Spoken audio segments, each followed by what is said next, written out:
For decades, the weaker Pakistan waged with impunity a war of 1,000 cuts against its larger neighbor through terrorist proxies.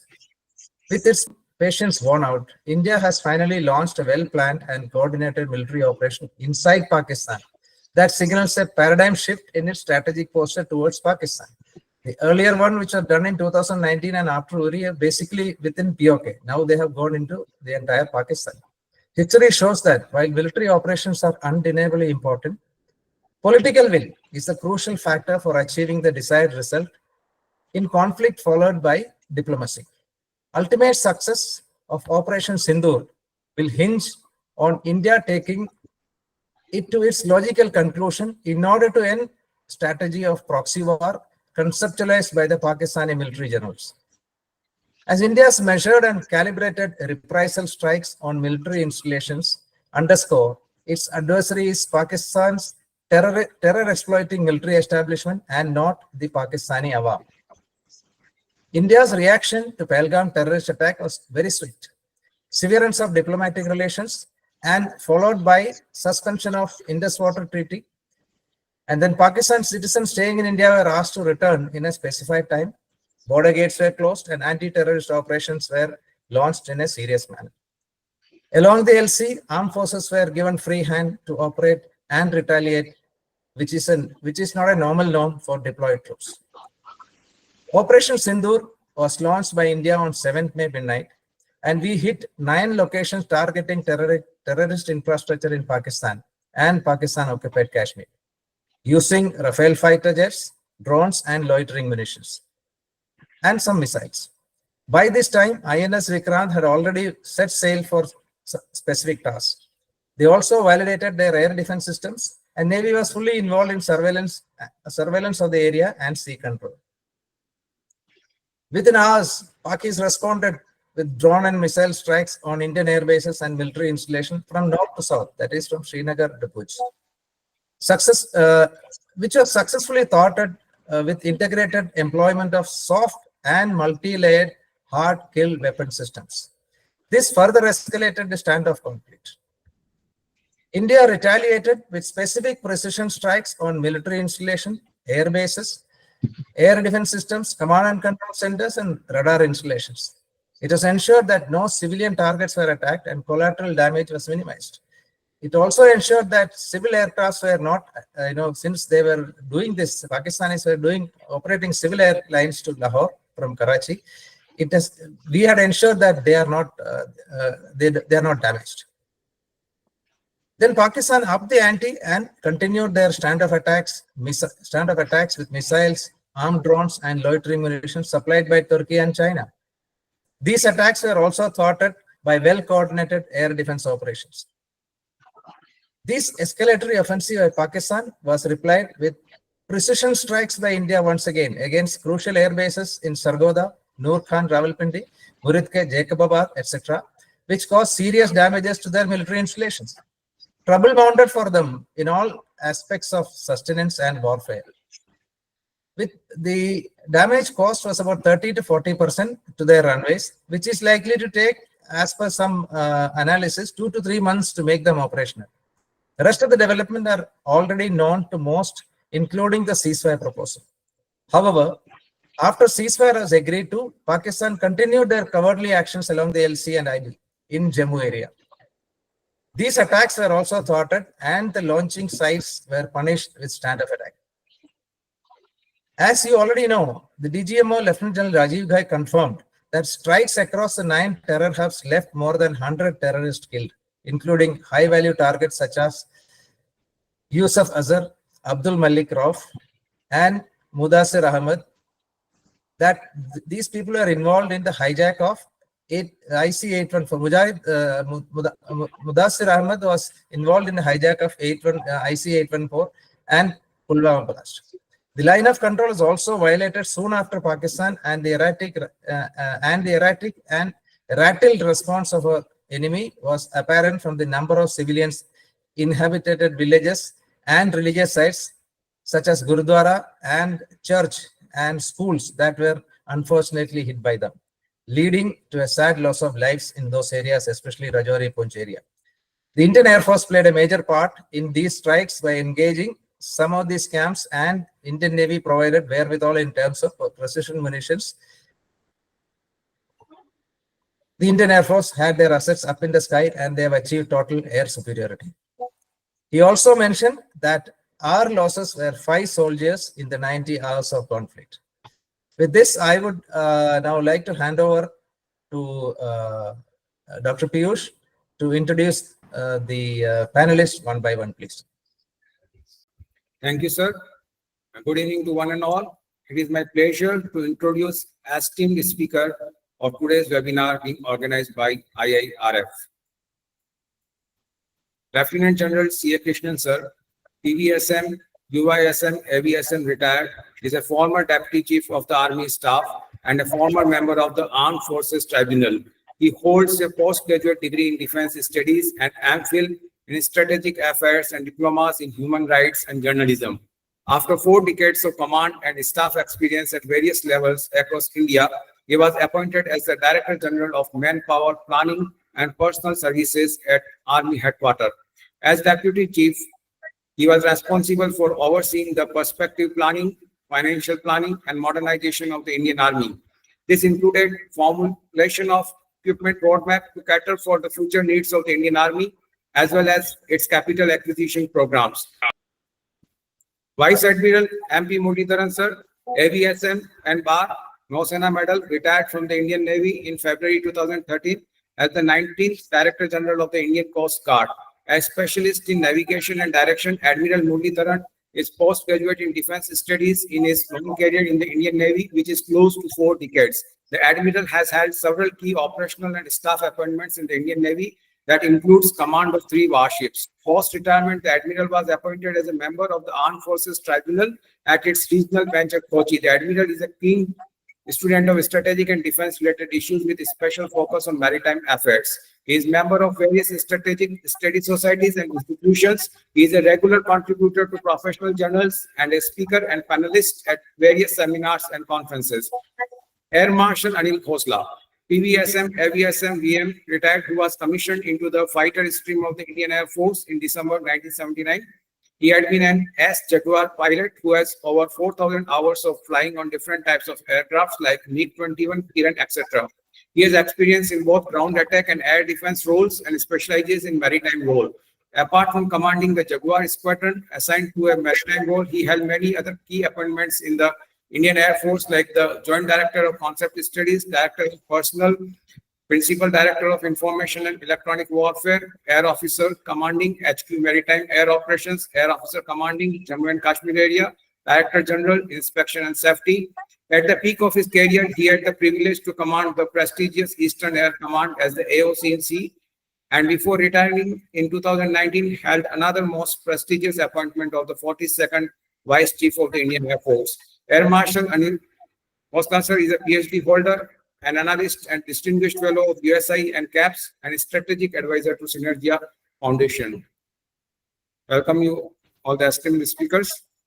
Now I hand over again to our president, sir.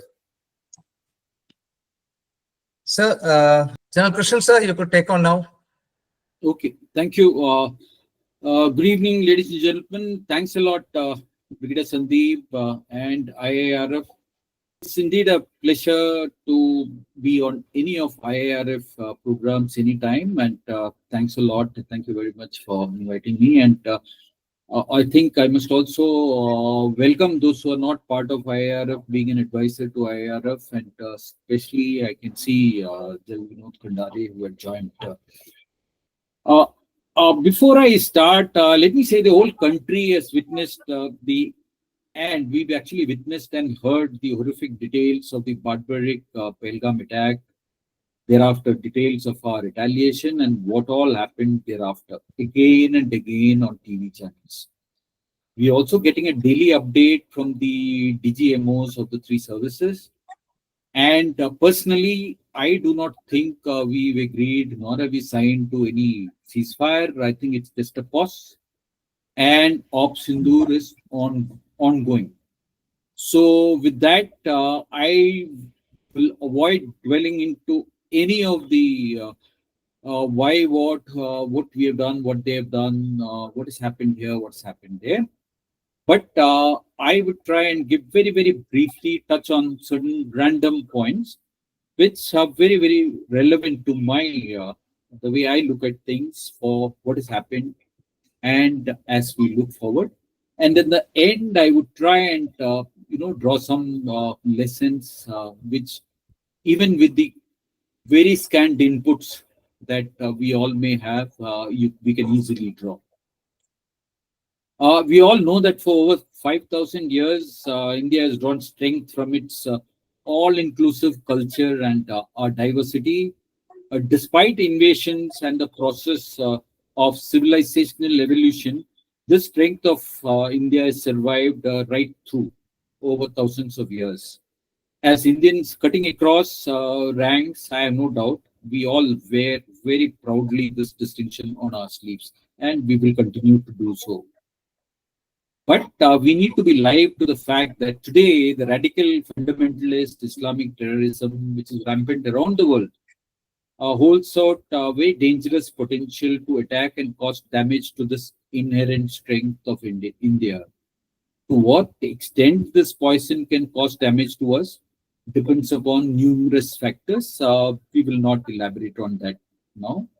Very simplistically put, we need to stand as Indians, not as Hindus, not as Sikhs, not as Muslims, not as Jains, not as Parsis, not as Yadavs, not as Dravidians, not as the majority group, the main majority group, not as the second main majority group, not as the third main majority group, but just as Indians. I would draw your attention. I never mentioned any minority because I firmly believe there are no minorities in India. How do we move towards achieving the goal that I just mentioned, or that is the goal of just being Indians? Is a question we need to address and find answers to. There are no easy answers, but we have to find answers to it. Nobody else is going to find answers to it. The answers may not be short term. It may be a mix of short term, medium term, long term. But the fact is, we need to find answers, and they'll be very, very hard to negotiate even after identifying, because we are a democracy, a very noisy democracy. The way our politics, I would stick my neck out and say the destructive politics that we have. So amidst all this cacophony, it's definitely be difficult to navigate towards that, but we need to. That's an aside, not as an answer to the question that I just posed. Let me, in the passing state, just a passing shot. Is the UCC the first step? And in the decades ahead, should we ban all sorts of routine religious activities in public spaces? Should we put a stop to any sort of perks and preferences to any communities except the poor of India, and to any community whose existence we identify as endangered? Now, I'm not going to answer these. I'm just leaving these as a thought in your minds. So let me dwell on some, having put that as a very, very, very generic backdrop. Let me dwell into some random but larger issues. To start with, let me highlight 2 points. To be precise, these are 2 truths.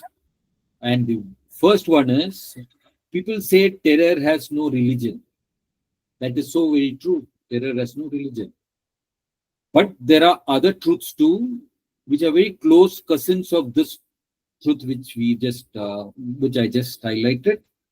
And these cousin truths are, while we all agree that terrorism should have no religion, it has in fact become a religion by itself. And the new religion of terrorism draws its rank and file almost entirely from the followers of Islam. Now, further, because of this, the new religion of terrorism receives maximum material and moral support, as well as protection from fundamentalist and Islamic nations. This is one truth. And the second truth is that terrorism had no country. so far. But today we have a terrorist country, and that is the Islamic Republic of Pakistan. So today we have countless number of terrorist groups operating around the world in the form of radical fundamentalist Islamic terrorist outfits and one terrorist country, which is Pakistan. Now, next point is, having seen these two truths, I call them as truths. The next point is the danger or the problem caused by these two truths. And these are: one, every action against terrorists anywhere in the world is in some ways or the other construed as unfairly or selectively targeting Muslims and their religion. This gives oxygen to the terrorists, and what it implies is that any long-term holistic solution to Islamic terrorism will have to factor in these core issues. And particularly in our context, we need the Muslim community, who are equal citizens as any of us are, to actively contribute towards this. Without them, we cannot resolve this issue. Now, coming to Pakistan, we all know that it's a country which is in deep financial distress, that too caused by structural distress, which cannot be rectified, in a short term. So they are in for a very deep, long-term financial distress. It's also in deep political distress. It is facing extreme secessionist threats, multiple threats, and Pakistan's global image has hit the rock bottom. Now, if that is today's Pakistan, we all know that the only identity that Pakistan had was the identity that it was given prior to its birth. That was of being an exclusive homeland for the Muslims of undivided India. But this part of the DNA was severed at the birth itself. And it happened when 40% of the then 95 million Muslims of the undivided India chose India as their homeland and stayed back. The 1971 war and birth of Bangladesh only further obliterated any remnants of this identity that Pakistan had. So with the only identity that it had lost right at the birth, Pakistan has been desperately searching for an identity for itself.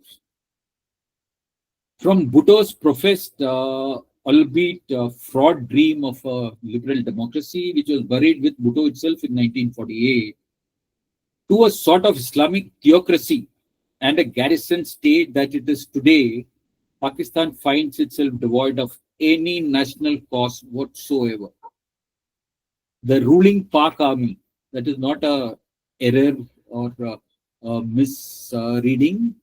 I mean, the ruling Pak army, and as an extension, most of its politicians believe that the only cause that can unite Pakistan is a sworn enemy right next door, the huge, imposing, devilish Kafir enemy nation, which is India.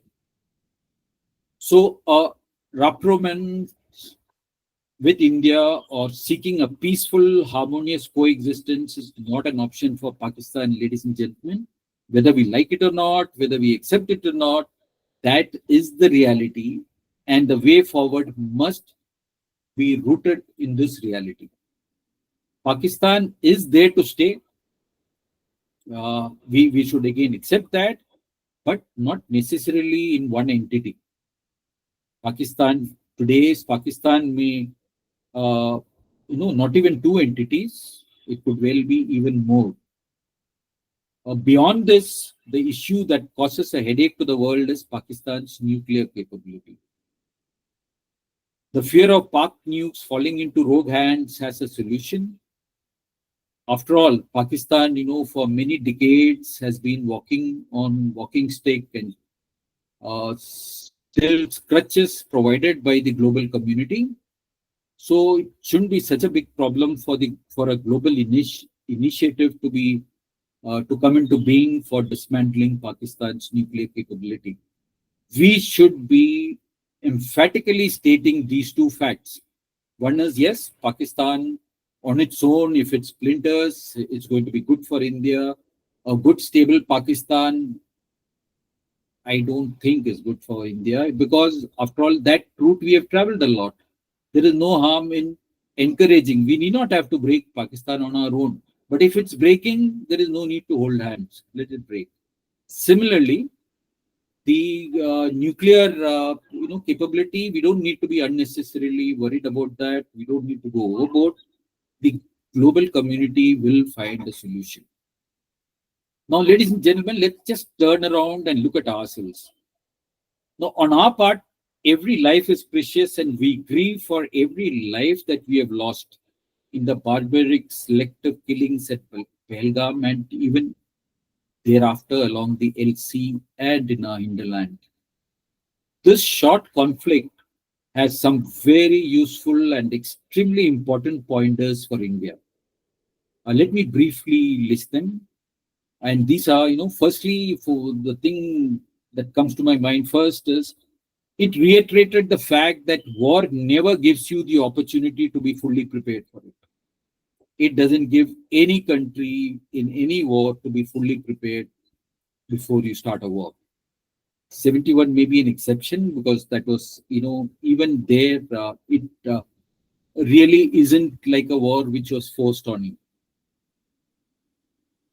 This conflict has given us a very clear, deep glimpse of future wars, not as visualized in theory or by strategists and theorists around the world, nor as applicable other regions of the world with differing dynamics and in the context of other countries, but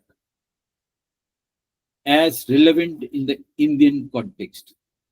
I think this is the best fallout of this short conflict that we had. It laid bare the types of threat that's a very useful and critical input for building up appropriate defense and offense capabilities for us. Intelligence capabilities, real-time surveillance capabilities, constantly revised and updated list of targets, choice and priority for strike, strike options, standoff and unmanned strike capabilities, air defense capabilities, need for seamless integration for joint services and a whole of nation approach. These are all, such big impact lessons that we must take note of. And I, for one, feel that, yes, we have taken note of these. Going further, homegrown technologies and capabilities. In fact, the need for Atmanirbharta couldn't have been argued any better than what was on display every day. My next point is, or what comes to my mind is, social media soldiers. We actually need social media soldiers, not casual scattered groups, but a formal entity to fight the social media battlefield. Cyber is another critical, domain. We must develop exponentially offensive as well as defensive capability, along with deep surveillance and standoff and unmanned capabilities. Cyber will be the weapon of the future. It's a very peaceful weapon, which is invisible, all-powerful, all-pervasive, with a round-the-clock, all-weather, 24/7, 365 deployability and strike capability, and of course, with a high degree of deniability. And this is all the more so because we have some very significant base capabilities in this area. Next point that comes to my mind is the effectiveness of well thought out non-war options, which stood out so clearly during this past month or so. And needless to say, the importance of building the capability to stand on our own up to the required level, even against powerful international pressure. We also need to stay firm on our economic growth models. And while we talk about it, I must also say, it is so wonderful to see the way we pulled out of the conflict. It is to start a conflict is very easy. You can do all the planning, but once a conflict starts, you neither, when I say you, no power, even the US, we all know the manner in which they pulled out of Afghanistan. So you have no control over how the events go up, the proceed, and how the events will shape them itself. Therefore, uh, I assume and I'm convinced that we had completed all or achieved all the objectives that we wanted, and we made a clean pullout. The onus of every ladder of escalation was put, I think, very clearly on Pakistan, and we've even today placed the onus of escalation on them. I think that has been an excellent, a strategic achievement as far as this short conflict goes. Now, a word about the perception war. We need to condition people's mind. I am particularly talking about our own people, the Indian citizens and Indians around the world. This we need to do not only during conflicts, but more so as part of our daily lives. Do not misunderstand it to be what I am saying to be as a pro-government orientation. No, I am talking about the urgent need to build a pro-our country orientation, not necessarily a pro-government organization orientation.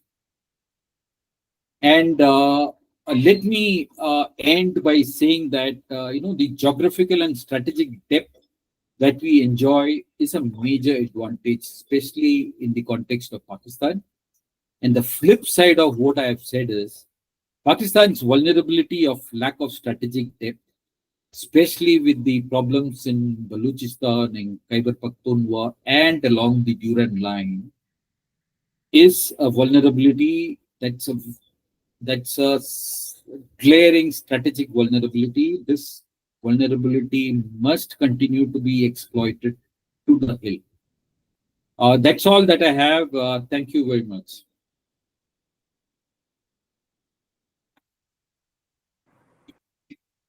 Thank you, General Krishnan sir, for a very detailed analysis of what exactly are the causes and how we have to solve it in general terms.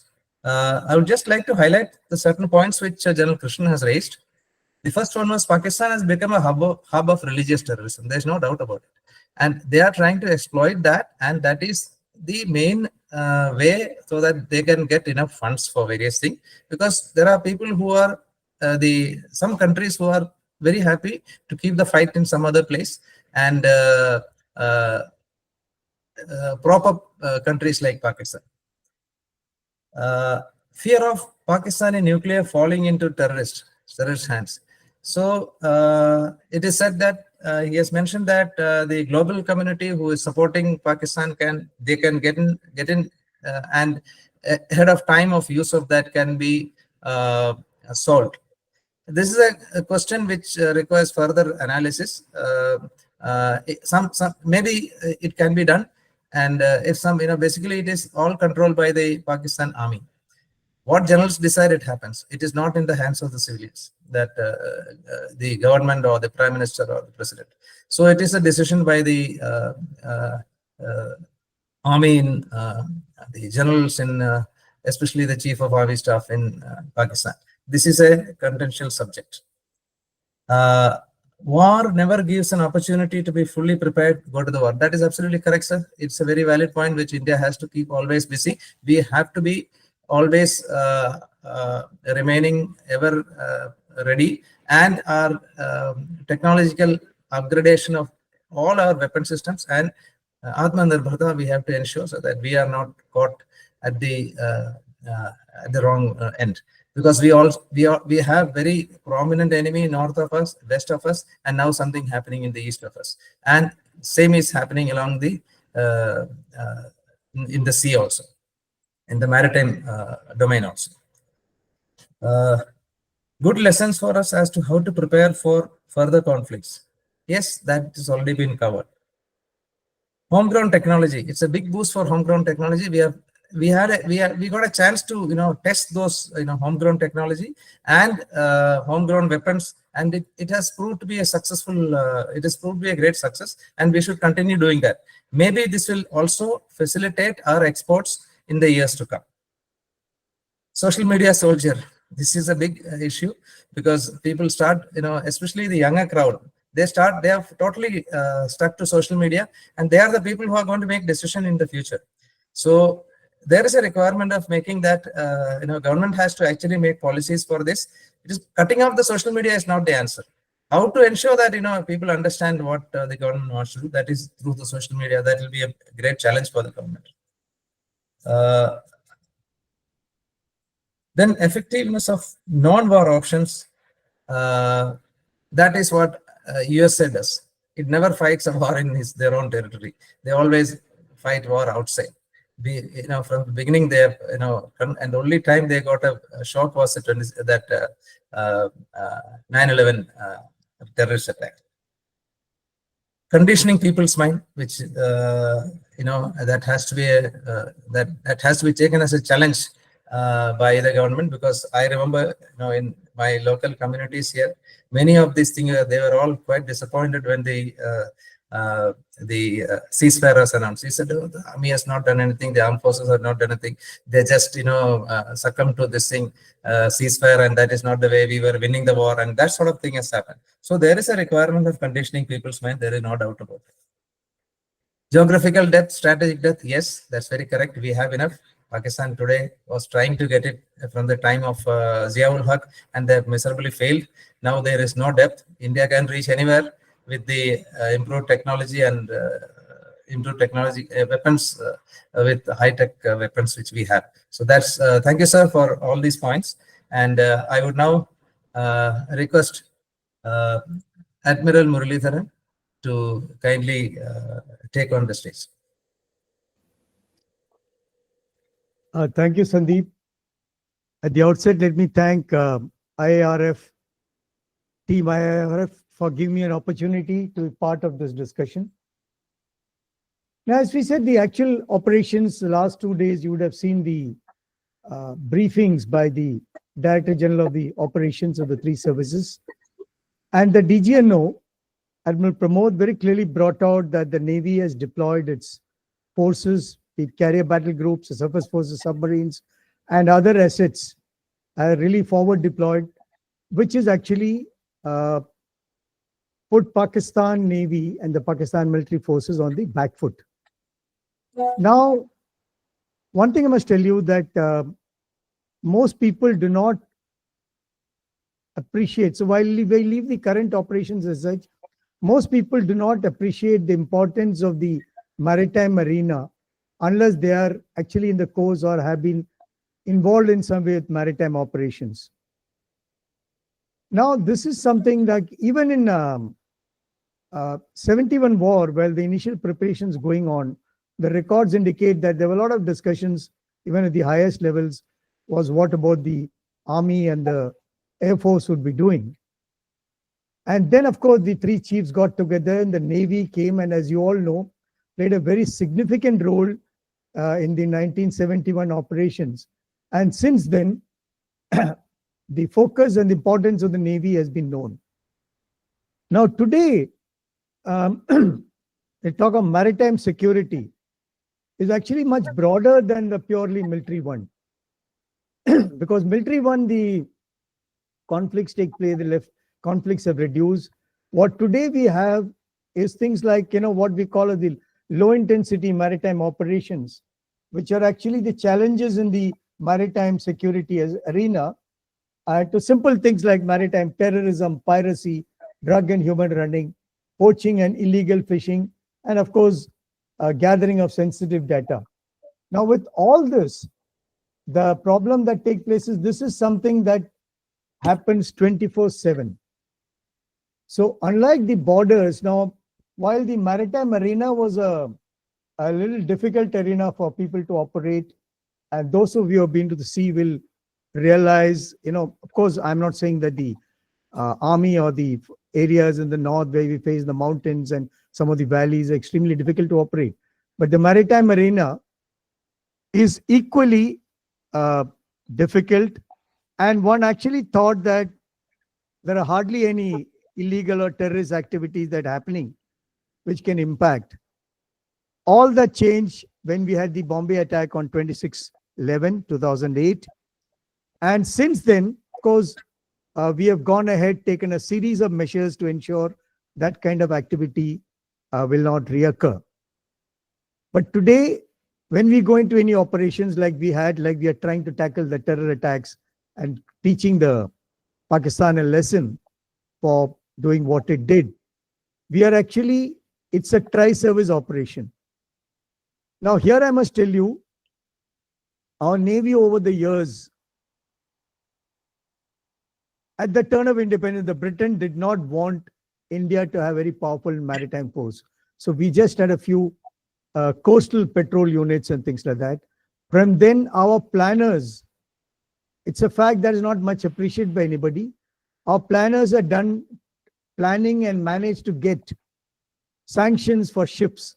So by 1961, we had an aircraft carrier.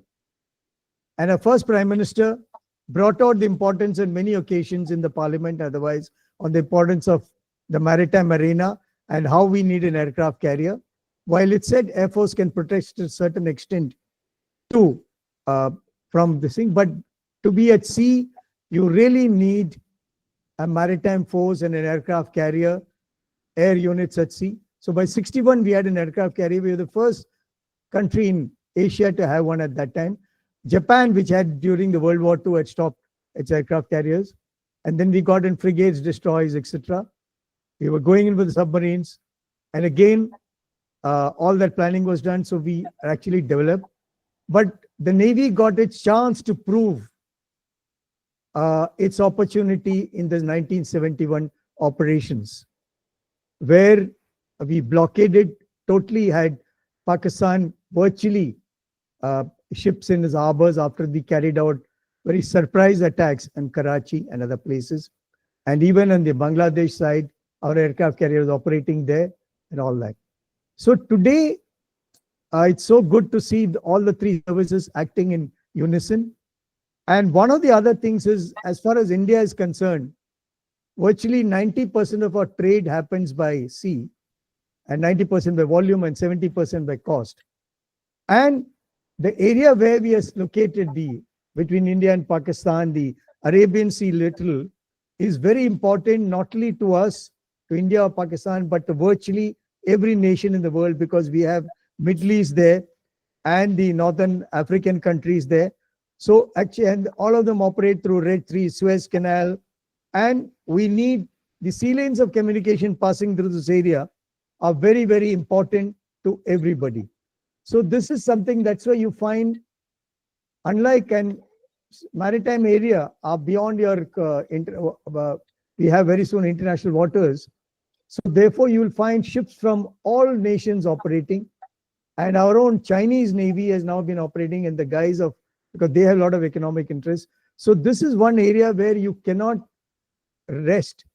Even when it's total peace, we have to be fully monitoring the area.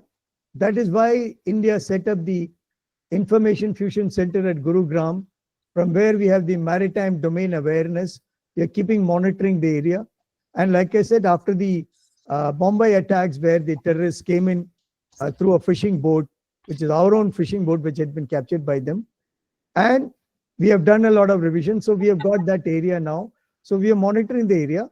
And wherever there are actions are there, our ships are well deployed. And we have certainly an advantage in numbers and the capabilities of our ships and maritime systems. So today we got to monitor not only the surface, but the air and even the underwater domain, because submarines can come in and operate at various places. So our forces has actually been very well deployed. And even for when you say the possibility of, and that's keeping it tight, because when you have, while the Air Force and the Army have been going and hitting the correct places where we took on, as we know from the detail, the terrorist activities taking place. But this is an area which we can never ignore. And whether war or peace, we got to be 24/7 there. And for us, especially our cargo, especially our oil, etc., comes from the Gulf region. It's very close to where Pakistan forces can intercept it if required. And some of us who have been in the Navy will know that even when our ships operate in that area in normal peacetime activities, very often you find Pakistani ships trying to come in and monitor our exercises, etc. And we take preventive action to ensure that they don't get close enough or things like that. So this is one area that is important for us, and our trade is very important. And by our sheer presence, advanced presence, you can actually blockade West Pakistan, or what is today Pakistan. And therefore, this is one area where Navy will continue to operate, and Navy will be operating. And Navy, of course, is supported by the Coast Guard in times of Coast Guard by looks after our coastal regions, etc. In times of hostilities, both the forces operate together.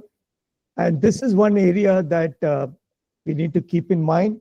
And I'm sure as we progress, we will know what is the importance of it and how we are going to tackle, and as brought forces are well deployed and can monitor. I will stop here and we'll take on questions if any. Thank you. Thank you, Admiral Muralidharan, sir.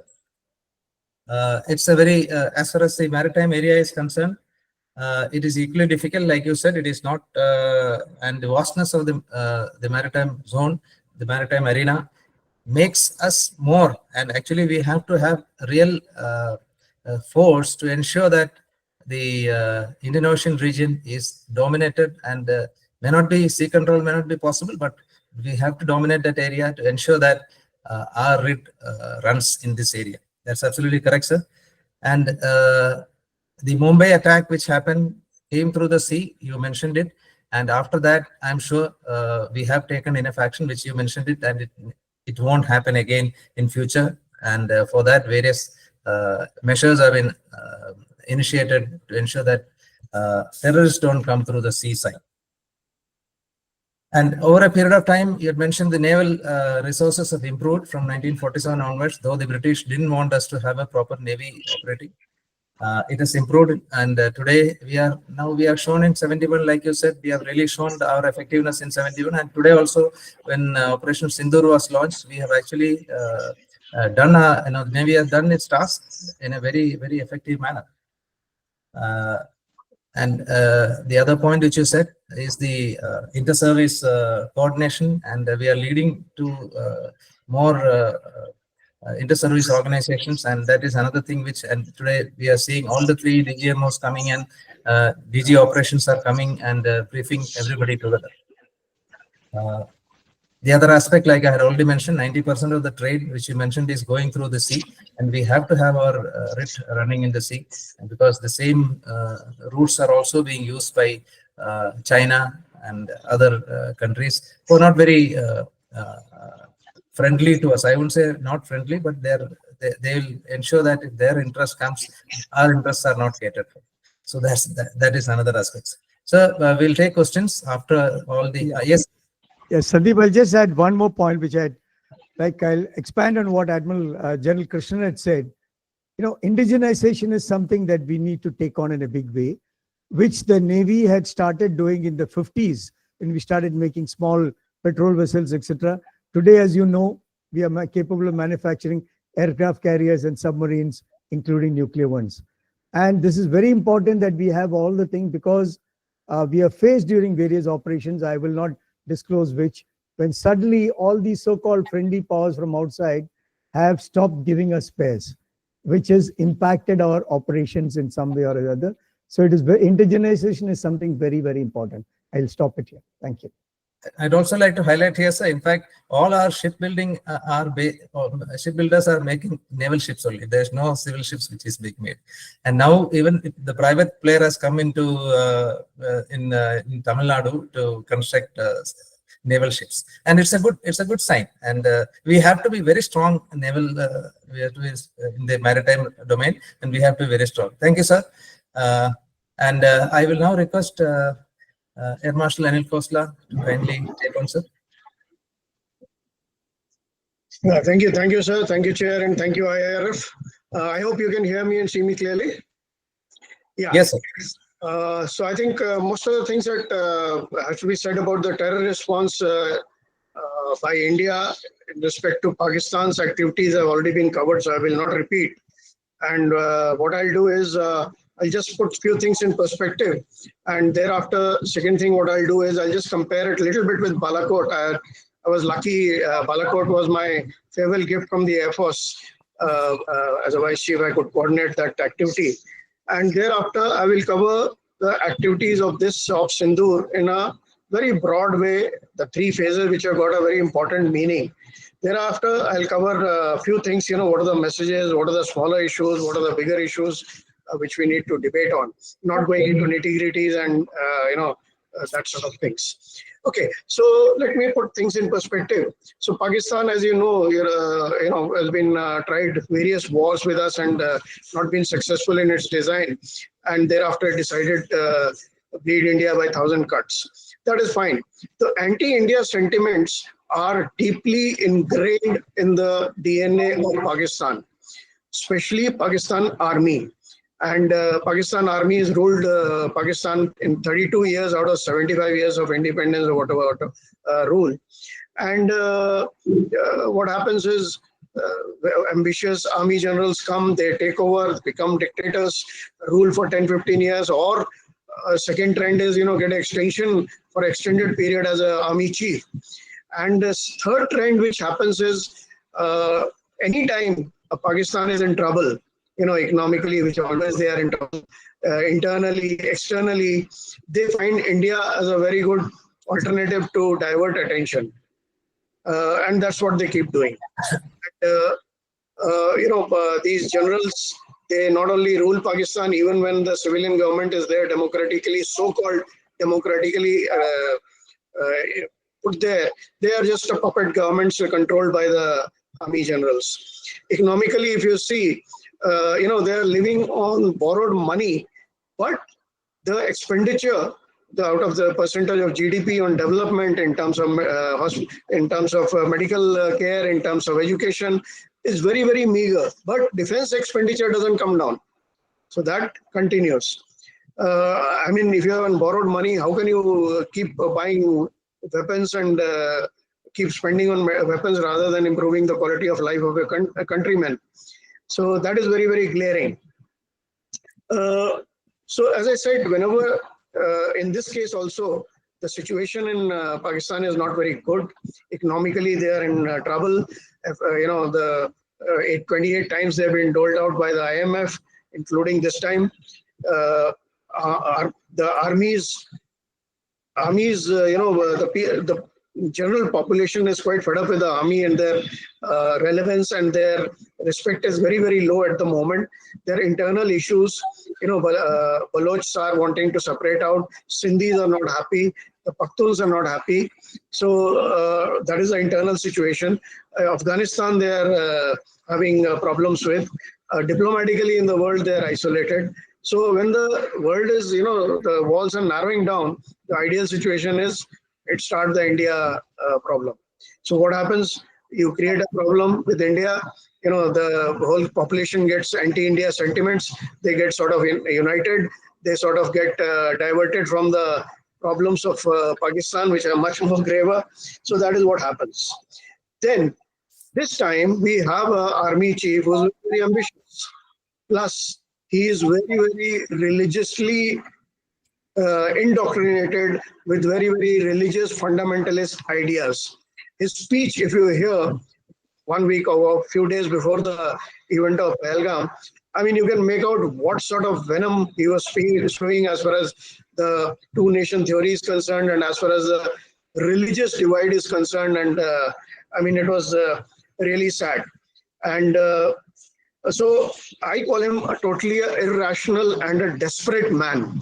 So when you have an irrational and desperate man at the helm of affairs, and he is very, very ambitious after that, you find a very grave situation and occurrences which are beyond human imagination. So if you see Pahalgam, it was a heinous act. I don't know who in his correct mind, a human I'm talking about, in a correct mind will do, ask for religion and then based on religion kill in cold blood in front of the wives and in front of the children. I mean, unimaginable. Anyway, so this time, I think General Munir, Asif Munir, I don't feel like calling him a general. That army chief is really, I think, bitten more than he can chew. And as a result of this act at Pahalgam, I think that India had to, put the scale up on the terror infrastructure and the terror machinery. I would call it terror ecosystem of Pakistan, and sponsored by Pakistan, supported by Pakistan Army. The funeral of the terrorists, the Pakistan Army, the big lot is attending in uniform. They're giving a national send-off with the Pakistan flag on the coffins.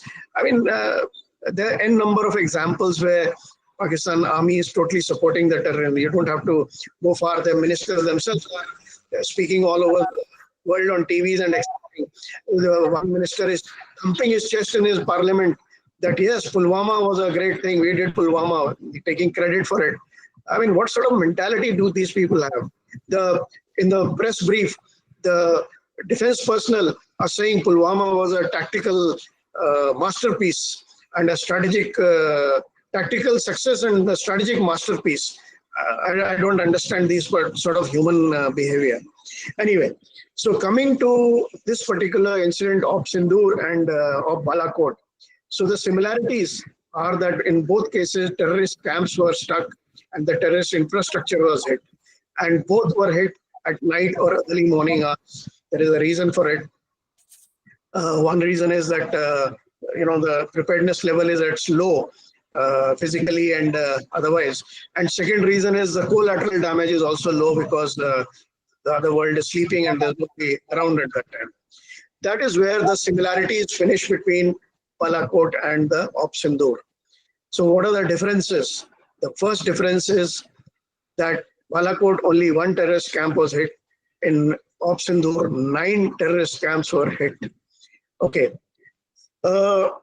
In Balakot time, we crossed the borders, IB or LOC, and in this case, we didn't cross initially, and we had the capability to hit from our side of the border. That is a tactical point.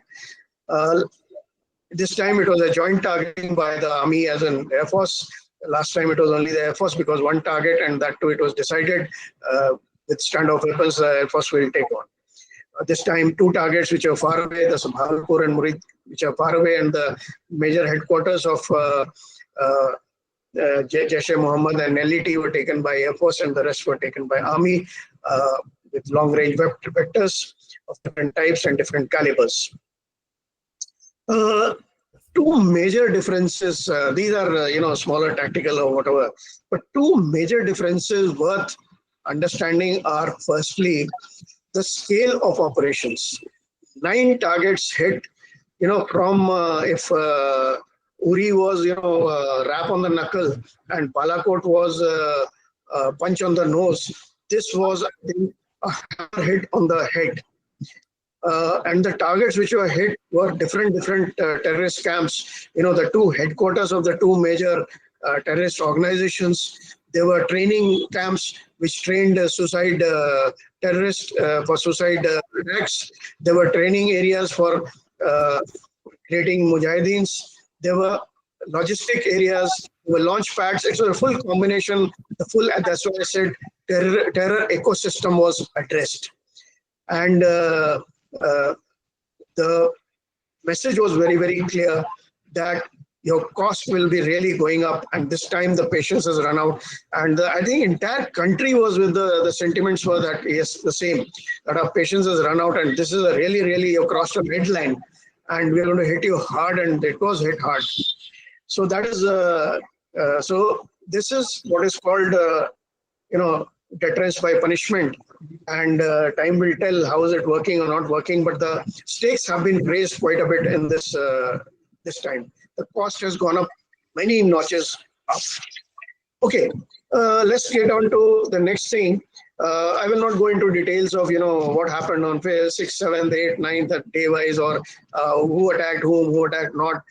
I will just cover in three major phases as per my analysis. The first one was a phase one. That is what I called, I just mentioned in this thing, that 9 targets were attacked. I think it was a brilliance and masterpiece. It was detailed planning.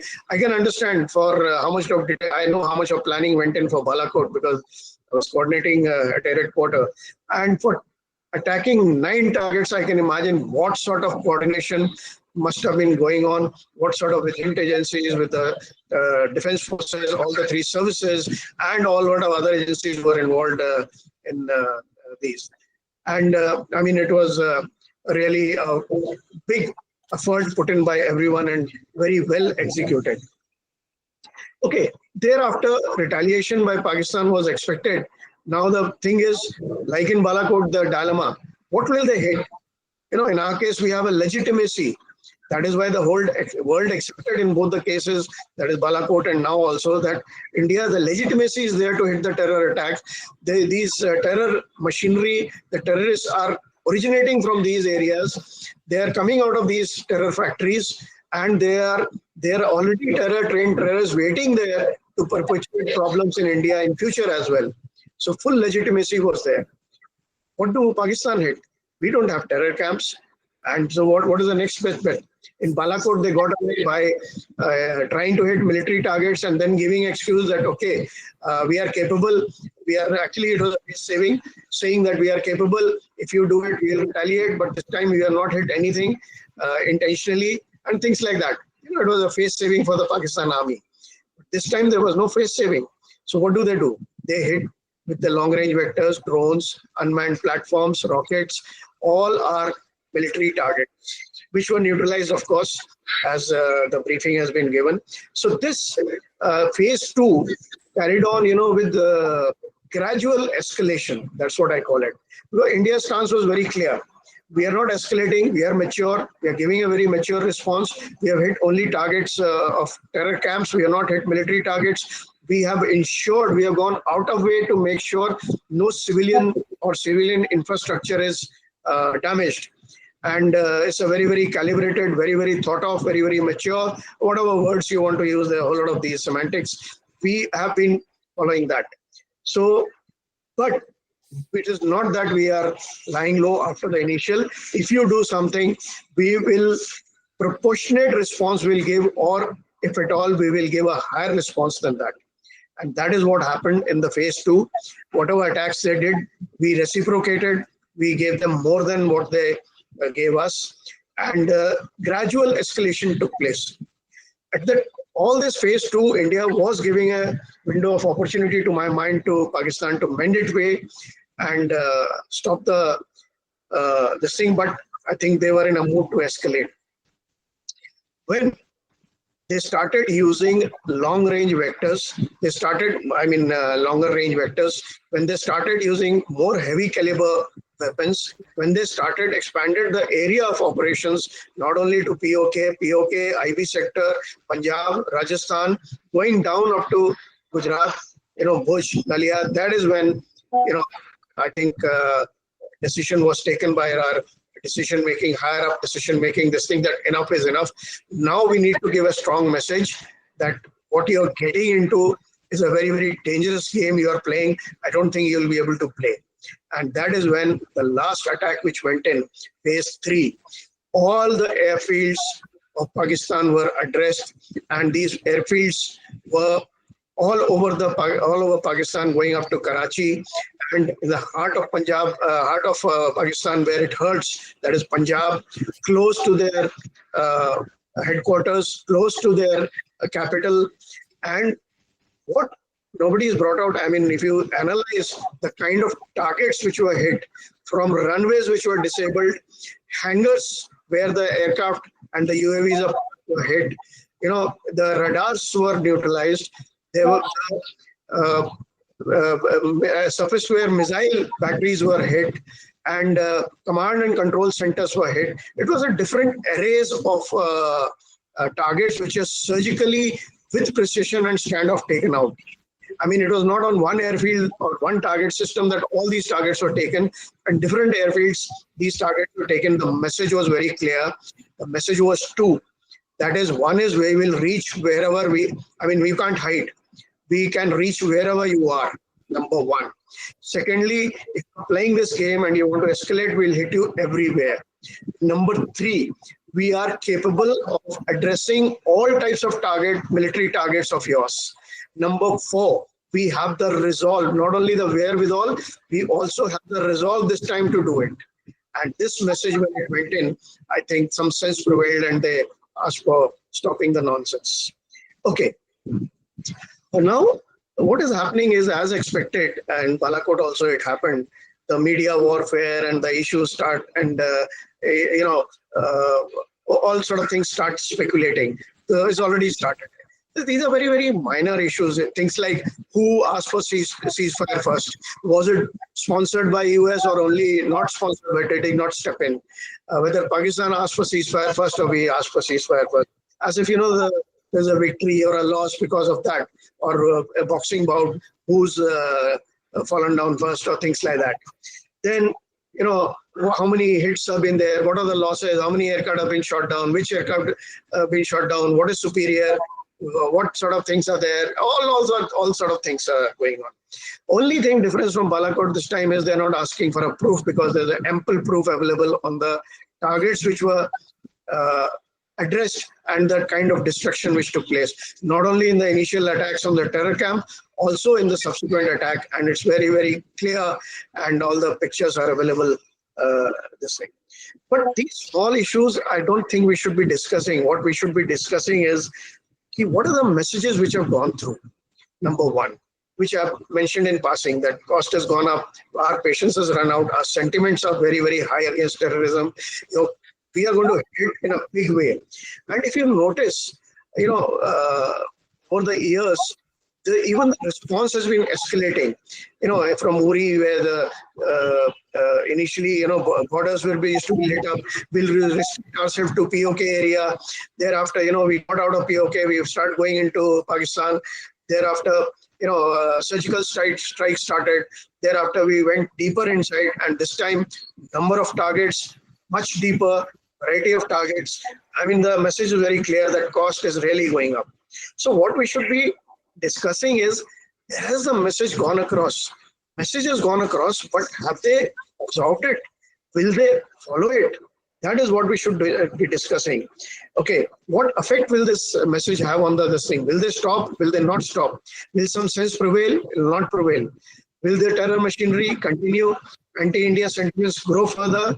Those are the issues we need to this thing. And another major thing is, we have already said now, even when the ceasefire is taking place, that any act of terror from now onwards will be an act of war. So what happens next? Next time there's a trigger here, do we jump straight into war or what? Okay, so these are the issues. Then what are the options? This was a classic case of multi-domain operation. In the beginning itself, before the military stepped in, before the kinetic response was thought of, other responses were there. In this water treaty, we have been talking about it. We've been threatening to do it, but this time immediately it was held in abeyance. Pakistan, of course, reciprocated by saying the Shimla agreement, they're putting in suspension. They're actually firing their own foot. Anyway, so that is what is. So also, diplomatic effort, scaling down our presence in each other's country, closing the borders, asking the people who are here to leave, also stopping the trade, all those issues, all those this thing. And they're still in vogue, and also going to continue till the time something positive comes out of this and some assurances come out of this. And also the military is going to stay alert. We are not going to throttle back. We are not going to switch off, because Pakistan is very, very highly unreliable, and they have proven it time and again. And so we are not going to switch off or throttle back till the time some assurance is given that, okay, yes, some tangible actions are taken. Now, if another aspect, if you notice, when the event happened on 22nd, we gave enough time to Pakistan to do something about it. 14 days, they didn't do anything whatsoever. Instead of that, they were making very, very strong and, provocative utterances. Nuclear saber rattling, that we have got nukes, we are not going to keep it in our drawing room, we are going to use it. that is another, myth which got broken earlier also in Balakot and this time also. But this time a new nuclear threat has started coming in. Earlier it was that we are going to use nukes. Now the second hidden subtle hint is, if you go too much, will the nuclear weapons go into non-state actors' hands? Then what happens in the world? I mean, things like that. I mean, it's totally, Pakistan is unreliable. We have to be on the guard, and we have to, keep our guard up, and we have to not rely on this thing. The other thing is, in the long run, this is my personal assessment, the anti-India psyche has been indoctrinated into the population of India, especially the gullible lower class, middle class, or whatever you want to call it. That anti-India sentiments are really deep ingrained into them through their madrasa, through their teachings. They're knowledgeable, or the public of Pakistan has realized the army's bluff, Pakistan army's bluff. They're taking their country backwards into Stone Age, quality of life and economic disaster. I mean, they are fed up with it. Only in the long run, to my mind, solution will come up is, in case the Pakistan public rises and calls the bluff of army and takes the things in its hand in terms of having a democratically elected government and judiciary and not a puppet one, and lets the country run by them and put the army back into barracks and into their place. Even then, to my mind, the anti-India sentiments will not go. Maybe this approach of terrorism may subside or may go away. So with that, I will stop here. And if there are any question answers, I will be glad to answer. That is the most interesting part of any seminar. Thank you very much for patient hearing. Thank you, Air Marshal Anil Khosla, sir. In fact, everybody sees it as an Air Force show, and the way we have taken on targets well within Pakistan, the stand of attack, and the general consensus in the public, it is seen as an Air Force. Of course, it is a joint, very well coordinated joint operation, but it is seen as an Air Force. I think, sorry for intervening, Sandeep. I think you are the first one I have heard saying this. I must say, because all along, everybody, including Air Force, has come through as standing as one service. I think we should just stick to that. And also, please permit me to say something in the lighter vein. Today, Pakistan had the third earthquake, in the last 1 week. Today's was the third. So I think not only are we striking them back, even all elements are also against them. Yeah, this also strikes. Sorry, yeah. So I'm just talking about, because I interact with a lot of civil crowd here, so that is what they feel, and it's a very well coordinated tri-service effort which has made Pakistan come down on their knees. Like you said, sir, it is the army senior generals will find a way to make India as a tool to divert attention when there is internal problem, and this is a very regular thing which is happening. And Pakistan is living in borrowed money. It is only increasing there in a very difficult economic situation. And General Munir, this is the first time an army general has come out and publicly instigated people on a religious to make a religious divide, and that has actually further instigated the local middle class and lower middle class people to go and take on terrorism. There's no doubt about it. You have explained similarity and differences between Balakot and Sindoor, and your, the punch on the nose and hammer hit on the head is very well explained, sir. The terror ecosystem, and like you mentioned phase 1, phase 2, phase 3, which everybody is quite aware of how this attack has taken place. And the other thing is that this time nobody is asking for proof, because everything is coming out very clearly, and the Director Generals of Military Operations and Naval Operations and Air Operations coming out every day and explaining things and showing how we have achieved. And the best part was the entire air bases and air the runways have been made in such a damaged in such a way it will take 2 to 3 months for them to come back to make operation happen in those airfields. And the other thing is that, sir, how it will, from now onwards, how it will go. It will escalate, or they will stop, or they will continue with it. It's a question of, we have to analyze this particular result of this thing. And though it is a ceasefire has been, nobody has signed the ceasefire. Nobody has, we have not stopped the Ops Sindoor.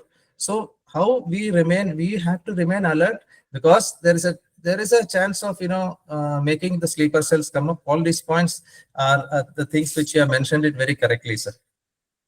And anti-India sentiments which you mentioned, it is correct. It has started, bleeding India by 1,000 cuts. It was started by Ziaul Haq, and all the mullahs were sent to all the places, and madrasas were opened, and anti-India sentiments since 80s. This was started. Late 70s, 80s, it had started, and now it is reached the height of things. That is why people come and do things do terrorist acts in India, anywhere. And that is actually spreading to India also to some extent. And this, how it will be done is it has to be analyzed in a global, it has to be analyzed by everybody, and everybody has to cooperate. All the global countries have to cooperate and then get out of this, because in the Central Asian republics also, Central Asian area also, there is a lot of things happening on this. The religious terrorism has actually created problems, and it is only increased from day to day. So thank you, sir, for giving a very detailed analysis and detailed outlook on the Operation Sindoor and how it this thing and how it is going to what will be the future aspects. And now we will take on questions.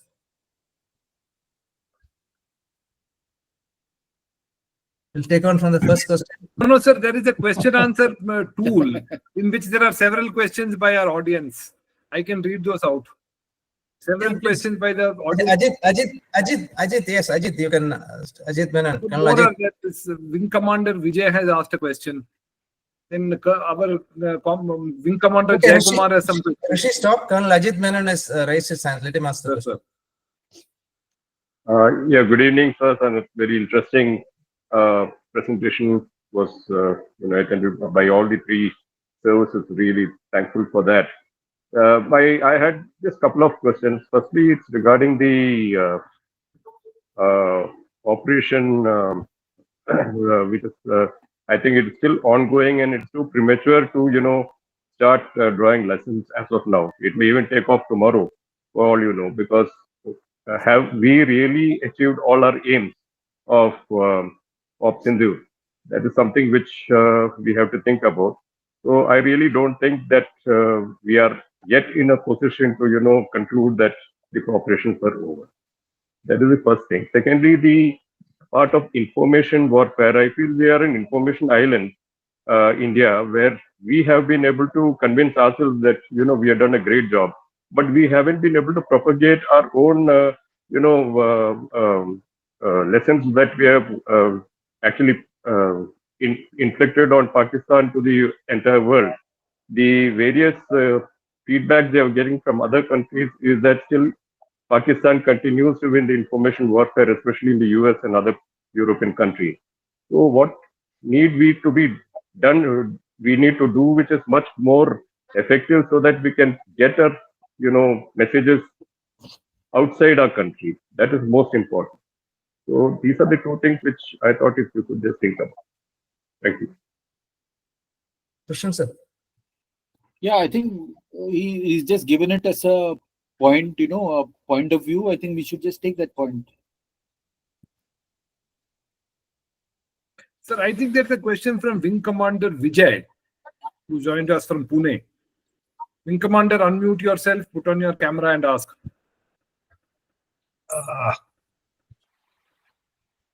Good evening, sir.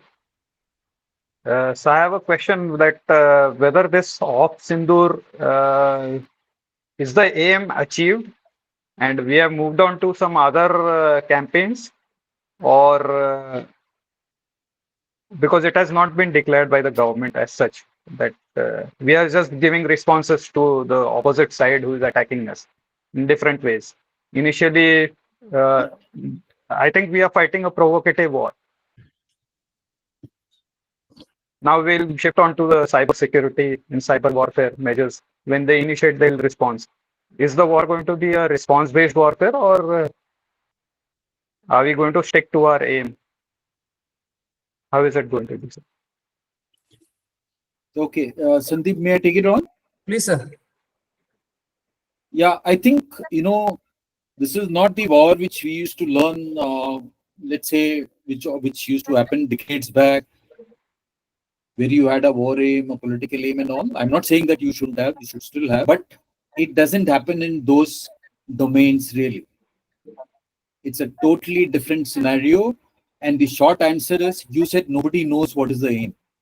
So let's assume for the time being that people who are conducting the warfare and fighting on our behalf, planning on our behalf, have done an outstanding job in selecting a name, and they are satisfied of it being fulfilled, and therefore they have paused it. I think that's all that I would say to that. And I think these comments are personally, please don't take my comment amiss. What is the term that you use, that we are doing a Provocation-based war. You said a provocation war. I do not know what is a We provocation get war. provocated. We are being provocated by the opposite party to take some action. Okay. We feel Okay, hurt, so what? and then we give a response. All right. So can I just ask you to elaborate a little more? What would you have preferred?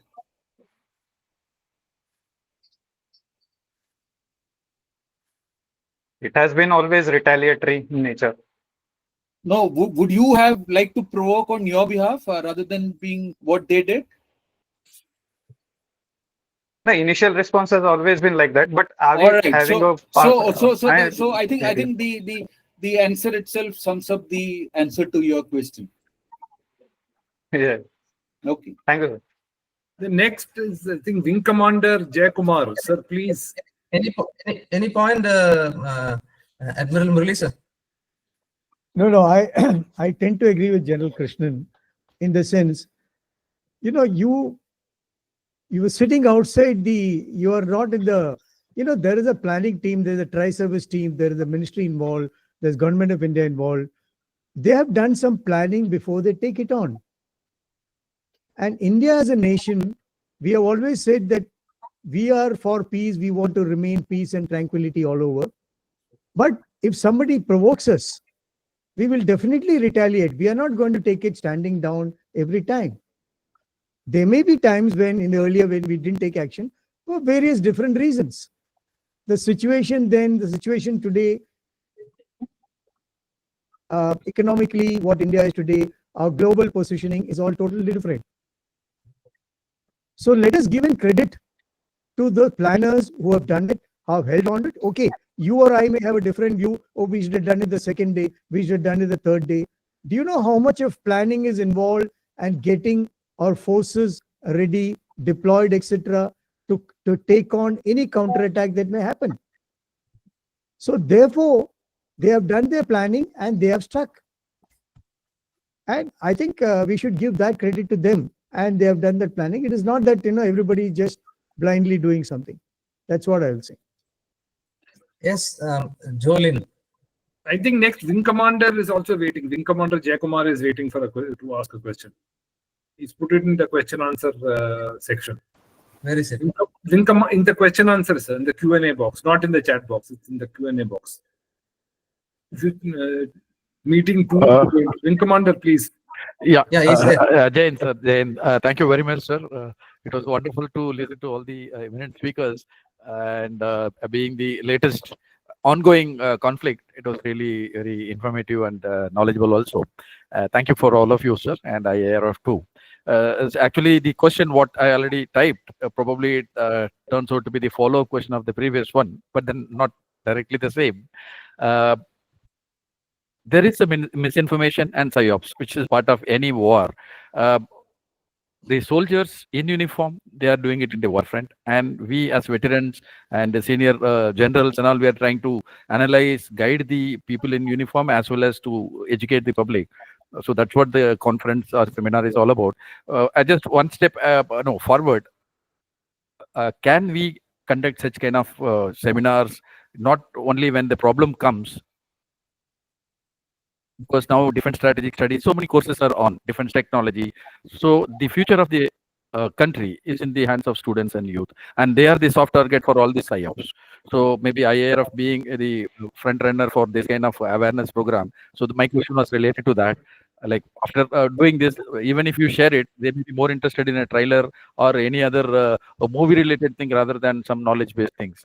So that's I can take it as a suggestion or a question that can we do certain things for the university or college level at least, where our eminent speakers may go there, because those who are in uniform, they are a limitation. We cannot speak as long as we're in uniform, but then we can filter things and tell what's required for them, sensitize them about the national security and the psyops, how to protect themselves. So that's what my point was. Thank you. Yes. Shall I just, Sandeep, shall I just? Yes, sir. Thanks a lot, Jay. So nice to see you on the program. I think you are one of those who done immense amount of contribution to actually the kind of response that we've been able to give in this particular conflict, and really thankful to you for that. The point which you said is absolutely relevant. If you recollect, I think all of us mentioned about that. All three. I had particularly mentioned that there is a need to without waiting for war. There is a need to orient our population, especially the youth, to a pro-India orientation. I also said that don't misunderstand what I'm saying as a pro-government orientation. No. We need to also understand that during conflict, and we both actually tend to coincide. Okay, that we can sort out all the differences that we have. So we need to instill this spirit into the minds of our young people. We certainly lack this in a big measure. It's a big problem. I do not know whether I must say this, but let me say it. Unfortunately, this problem is not just with the youth. It is even with some of us veterans. I do not know. I think, Sandeep, can I take the liberty of asking General Kandare if he wants to say something? And before you come in, Vinod, let me also tell Jay that I'm sure most of us, here do go and give talks to universities and colleges and even schools. I'm sure I do a lot of it, including in places like IISc and the universities around here regularly. I've seen General Kandare doing it a lot. I know Admiral Muridharan does a lot. I also know Air Marshal Khosla. I'm sure a lot of others. It doesn't have to be anybody. You could be just 10 years service in the armed forces and you could go and give a very, very useful, pertinent talk, a short talk. It need not be even a formal one. It should be just to an informal gathering also. Yeah, sorry, General Kandare, would you like to say anything? Not necessarily on this question, on anything at all. I'll cover a few points, if you permit. please, sir. Yeah, please go. Yeah. Firstly, the point which you covered about selection of the name of the operation, that itself took the whole nation together.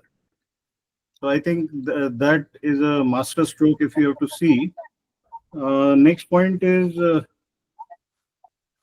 we use this term misinformation very loosely, sir. Actually, the term correctly to be used is disinformation. And in fact, even our ambassadors, some of them have gone wrong. We will sort this out as the things get okay, because the West is very quick to pick up, because misinformation could be by mistake, but disinformation is by intent. So I think that is General Pant also told me that in our media briefings we've gone wrong. So this is not the time to disturb somebody, but we will correct it, sir. This is an assurance. One more issue I want to tell you, sir. I do not know how many noticed, but the night we started this operation, The Honorable Raksha Mantri did a tweet. And within a few minutes of that, I did a tweet, sir. And I must tell you why I did that tweet. It was a trap. And that trap was to get as many rats out of the hole. And a lot of people came full guns blazing at me. And you can check my tweet, sir. I did not respond to anyone. But DCYA, that is the Defense Cyber Agency, was picking up all the IP addresses. So many a time these things may not be told, but it should be monitored.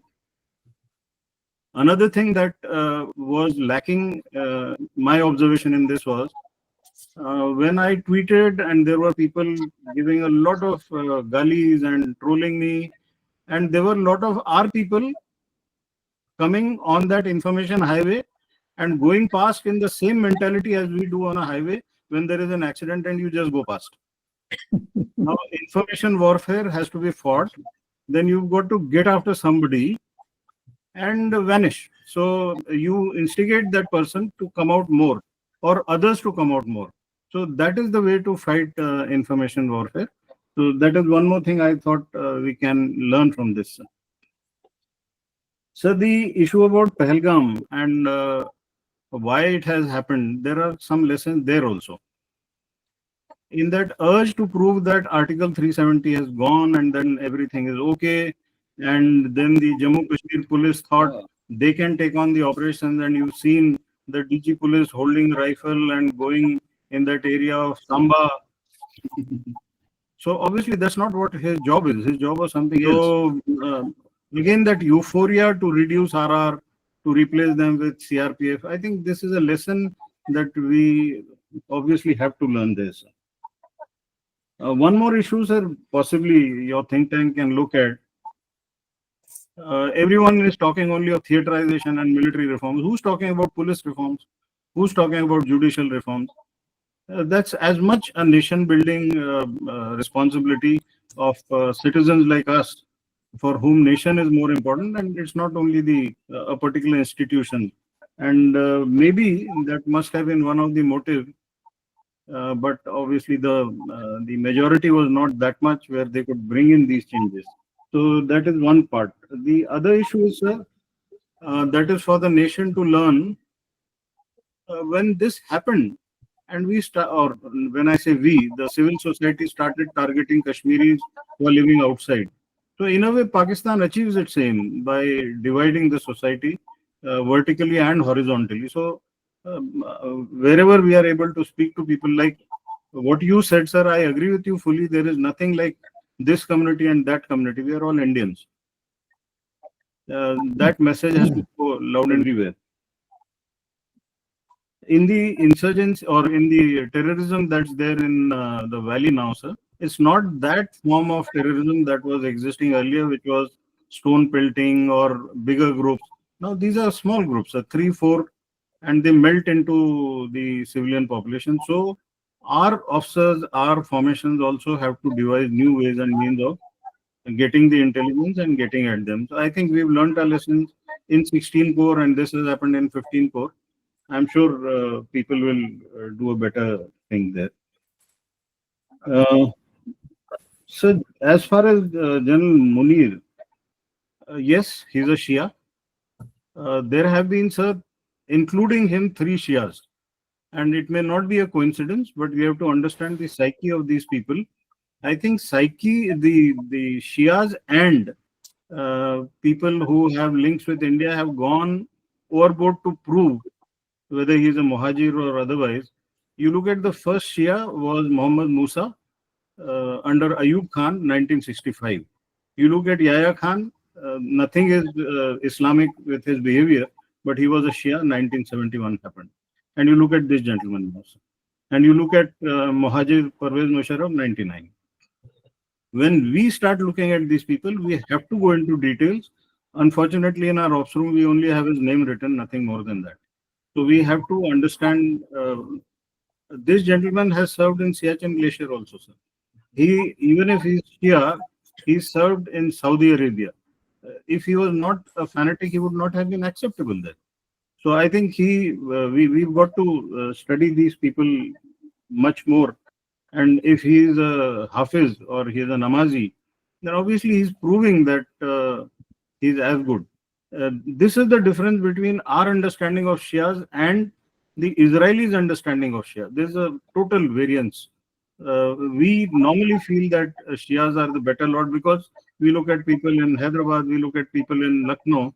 That's our understanding. But I think anybody who's in Pakistan and has to prove a point, then this is what will happen. The issue about one more issue I want to bring out, sir, which again we have to be sensitive. And our two girls who were on giving the media briefing, and you look at how media has got after their families. They are intruding into their privacy. So this is not done. And in fact, that girl Sophia, she was so disturbed. She spoke to me, and we'll have to do something about that because her parents are somewhere. Her uncle, aunt, people who've not seen her for the last 10 years, but these people are going and thrusting the mic under the nose of that and asking, what do you think of this? And are you a Muslim? Obviously, what horrible pedestrian kind of media we have. I think this is something which, again, we'll have to work on, sir. The foreign secretary has been badly trolled. He had to lock his account. So, and nobody has come to his rescue. So the issue is people like us should have got after the trollers. That's my understanding about it, sir. Why did we let him come to that situation which essentially means, and I can tell you, sir, yesterday DG ISPR, he has thanked the youth for the cyber and information operations. So what does it mean? So there is nothing which is a proper structure there.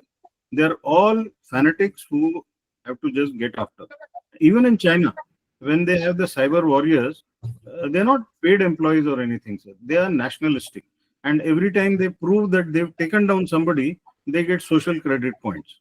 So I think there is a system which has come in, but they're not paid employees. And in our case, if there is an accident, we'll bypass. If there is somebody on the information highway trolling, we'll bypass. So I think we have to look at ourselves something differently. With this sanction which has been given to the chief for looking at more territorial army personnel, I have suggested that you really don't have to look at people only for ROPs and guarding installations. Why don't you take people for cyber or space or information? So let's see, sir, how that comes out. One point, sir, which you brought out is absolutely relevant, that those days of W period is gone. There's no warning period. It just starts. And if we delay, then obviously there is something where we are not prepared, which means we have to be more prepared now. And it is possible. Recalling people these days, there's no telegram. You just ring up and the boy comes back. So all these issues point towards change nature. So this is one excellent high-tech war where not a single soldier went across, not a single plane went across. People have been talking of Tomahawk and the war having come to the drawing room, and people are talking of what happened between Russia, Ukraine, what happened in Gaza. I think for many years, people will talk of what happened here. We should be proud about that we looked at what technology we have or what technology we needed. And then we created that. And along with that technology, tactics, techniques, processes all have to change. Attitudes have to change. And I think that has happened. So that's something which is a matter of giving compliments to those who are in uniform. One more issue, sir, which you all need to consider. This is my own prognosis. When superpowers are intervening, sir, they are not intervening because they love us or because they hate somebody. F-16 going means stock prices crash of F-16. JF-17 means Chinese companies, their stocks come down. Rafale goes up. So they have to show Rafale as one of the bad ones. So, and the Americans will do anything and everything to pressurize you to not to declare F-16. The same thing happened in Balakot, sir. So we have to educate our people that everything is not decided on the battlefield. There's a lot which is decided in the stock market also. The point about Navik, I think, sir, we need to do much better, and a lot of thing is being done, but we'll have to go on a very fast pace now. As a civil society, we need to really tighten the screw on Turkey and Azerbaijan. Unless we tighten them up, this kind of flow of the logistic chain for Pakistan will continue. So we will have to really look at it. There are many other issues, sir, which are related to whether we did something just because it happened. Now, a lot of people have been saying about Indus Water Treaty. Let me tell you, sir, a lot of work has already been done on this.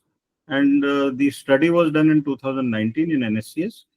And the whole thing was kept ready. This trigger was made available.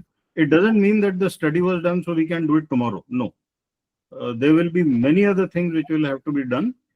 But at least the mind is clear that it can be done. And if it is done, it could reduce the sharing of water clashes between Punjab, Haryana. Rajasthan could get more, and if you are more adventurous, it can go down to Gujarat also. So, and there are a whole lot of, after 2016, a lot of dams came up and constructed in record time. And that was to reduce the water which was leaking from Harike into Pakistan, which was actually our share of water. So, the moment Indus Water Treaty, people started talking, making fun. It's not so. So finally, the point that is important is have faith. There are people who are doing the job. There are people who are doing job well in advance. We may not be privy to that, and at times people will not be able to disclose that. But it doesn't mean that we are a bunch of goons or duffers. It's not so, sir. That's all, sir. Thank you so much, sir. Thank you, Khandare, sir. You're Yeah, given very. Sir, I think Yeah. Mr. Joel. Yeah, just a minute. Thank you very much, General Kandare. Vinod, there is a lot of difference when the points come across from someone who knows these issues. I think the long and short of what you said is the people who are outside the domain have hardly any inputs. So there is, I think it's foolish and actually uncalled for to jump into conclusions and comment on specifics of what we have done and what we haven't done and what could have been done and all. And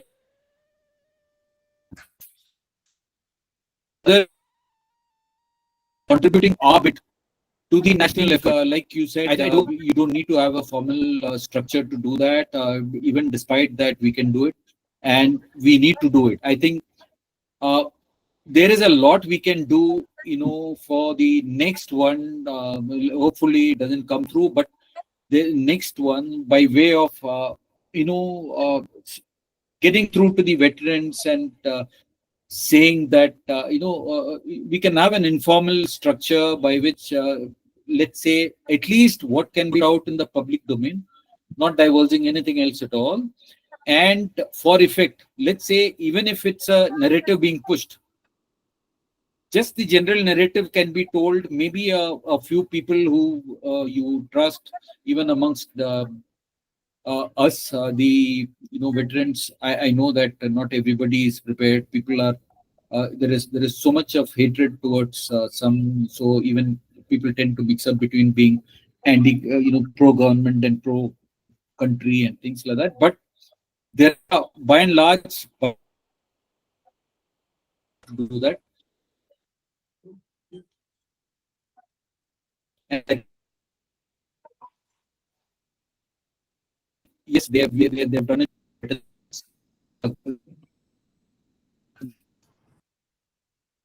and take it to our advantage.